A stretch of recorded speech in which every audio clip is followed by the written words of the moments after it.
The first thing I noticed was the blood on his sleeve.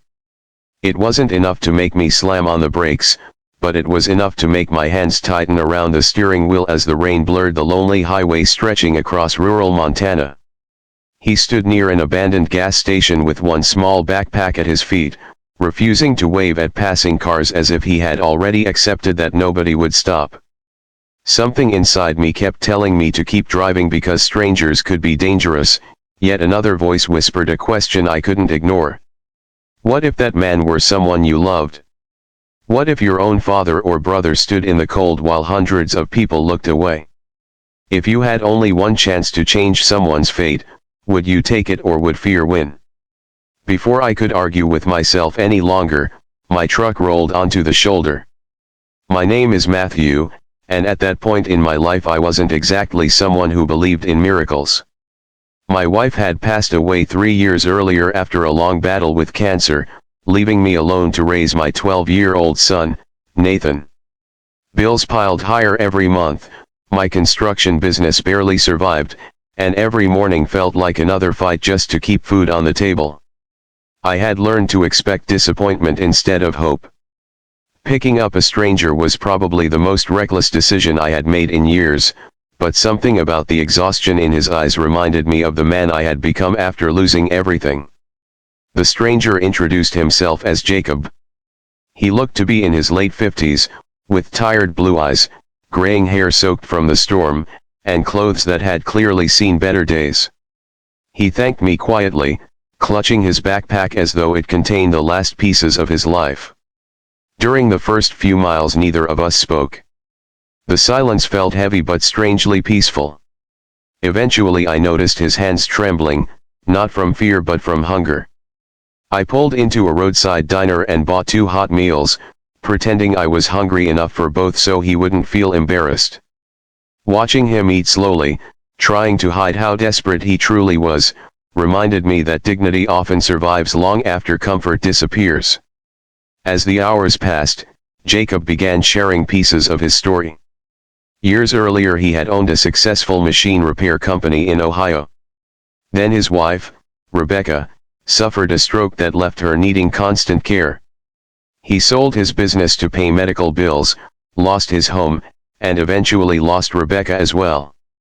After her funeral he drifted across the country doing temporary jobs until a dishonest employer disappeared without paying him. Everything he owned now fit inside one worn backpack. Listening to him, I realized pain doesn't care about bank accounts, careers, or dreams.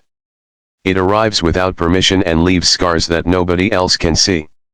When we reached my small town, I couldn't bring myself to leave him at another motel parking lot. I invited him to stay in the spare room for a few days until he found work. Nathan surprised me by welcoming him with genuine warmth. My son had grown up too quickly after losing his mother, but something about Jacob brought back a smile I hadn't seen in months. They spent evenings repairing old bicycles in the garage, laughing over rusty tools and stubborn bolts. The empty house that had echoed with grief slowly filled with conversation again.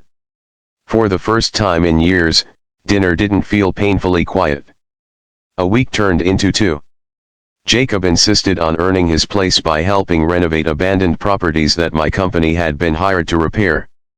Despite his age, he worked with incredible skill and patience. Customers began asking specifically for our crew because the quality of our work improved so dramatically. More contracts arrived than I could handle.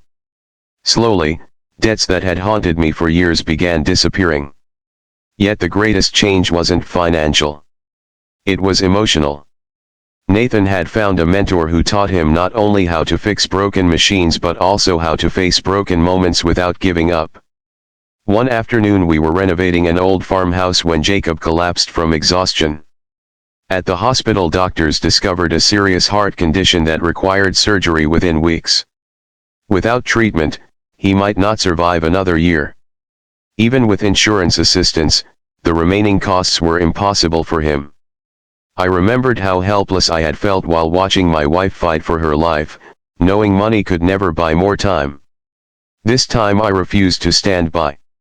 Our small town organized fundraisers, church members donated, customers contributed anonymously, and people I barely knew offered whatever they could spare. The man who believed the world had forgotten him suddenly discovered that complete strangers were willing to fight for his future. The surgery was successful, but during his recovery another unexpected miracle unfolded. One of the nurses recognized Jacob's last name from a missing family story her neighbor often shared.